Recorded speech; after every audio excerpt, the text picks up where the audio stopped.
Hai, ketemu lagi sama saya Lauranti Nurhatiza Liudin.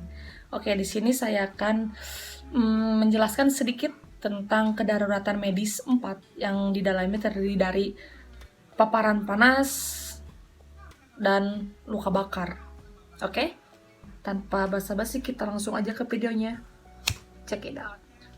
Oke, kedaruratan medis karena paparan panas dapat berupa kejang panas atau kram, kelelahan panas, dan serangan panas. Gangguan ini berupa kejang disertai nyeri pada otot yang terjadi pada saat melakukan kegiatan fisik, misalnya bermain bola, berlari, dan sebagainya. Oke, yang terus langsung ke head exhaustion atau kelelahan akibat suhu tinggi terjadi karena suhu tubuh meningkat secara berlebihan, tetapi tubuh tidak dapat mendinginkan diri secara cepat. Nah, hal ini biasanya dirasakan oleh orang-orang yang menghabiskan banyak waktu di luar rumah, seperti atlet, pekerja di luar ruangan. Meski begitu, pada dasarnya kelelahan ini dapat terjadi pada siapa saja. Misalnya bayi, anak kecil, dan orang tua lebih rentan mengalami kelelahan akibat suhu tinggi ini. Nah, kondisi ini juga dapat terjadi jika Anda terlalu lama duduk di dalam sebuah mobil yang panas atau area dalam ruangan tanpa sirkulasi udara yang tepat. Nah, tanda-tanda stroke yang perlu kita ketahui ini adalah pada umumnya mengalami beberapa gejala berikut. Yang pertama itu adalah peningkatan suhu tubuh hingga suhu 40 derajat Celcius atau lebih. Terus yang kedua ada pusing, sakit kepala, kulit memerah dan mengering, tidak berkeringat walaupun suhu tubuh itu sedang tinggi. Terus kita merasakan mual dan muntah, kelemahan otot dan kram, jantung terasa berdebar kencang, perubahan perilaku seperti kebingungan, linglung, gelisah, dan cepat marah. Lalu kejang dan lalu pingsan. Mungkin itu. Dan pertolongannya, yang pertama itu kita pindahkan ke tempat yang lebih dingin.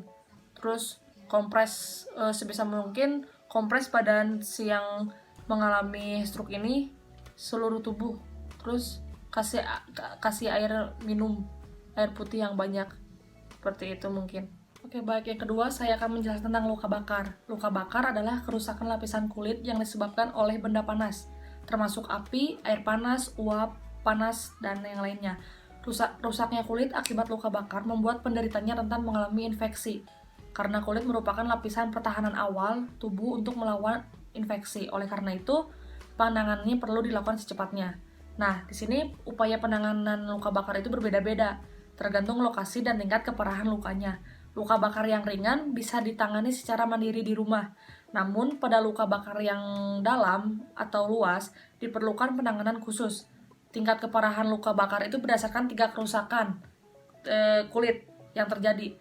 Luka bakar dibagi menjadi 3 derajat, yaitu yang pertama ada luka bakar derajat 1. Luka bakar ini hanya menyebabkan kerusakan di lapisan luar kulit atau lapisan epidermis. Terus yang kedua luka bakar derajat 2. Luka bakar ini hingga menyebabkan kerusakan di lapisan kulit yang lebih dalam atau dermis. Dan yang terakhir luka bakar derajat 3. Kerusakan hingga mencapai lapisan lemak serta merusak saraf dan pembuluh darah. Selain kedalaman kerusakan kulit, tingkat keparahan luka bakar juga bisa diukur oleh luas area yang terbakar. Perhitungan persentase permukaan kulit yang terbakar pada orang dewasa ini terdiri dari area kepala 9%, dada 9%, perut 9%, punggung dan bokong 18%, dan setiap lengan 9%, daerah kelamin 1%. Sebagai contoh, jika luka bakar terjadi pada kedua tungkai, area kelamin, dada, atau perut, maka total area luka bakar itu 55%. Jika di luar permukaan 20%, tubuh akan mengalami kekurangan cairan sehingga dapat menimbulkan turunnya tekanan darah hingga shock. Lokasi luka bakar juga turut menentukan tingkat keparahannya. Contohnya, jika mengalami luka bakar di wajah, hidung, mulut, dada, ataupun leher, seseorang dapat mengalami gangguan pernapasan. Hal ini terjadi karena peradangan pada saluran pernapasan sehingga menghambat jalannya pernapasan. Penyebab luka bakar ini disebabkan oleh kulit yang bersentuhan atau terpapar dengan benda panas. Contohnya, sinar matahari, radiasi, bahan kimia, listrik. Nah, seperti itu. Terus ada pengobatan luka bakar. Pertolongan pertamanya itu yaitu untuk mengatasi luka bakarnya adalah memadamkan api apapun di sekitar, mengangkat benda yang masih membara dari penderita.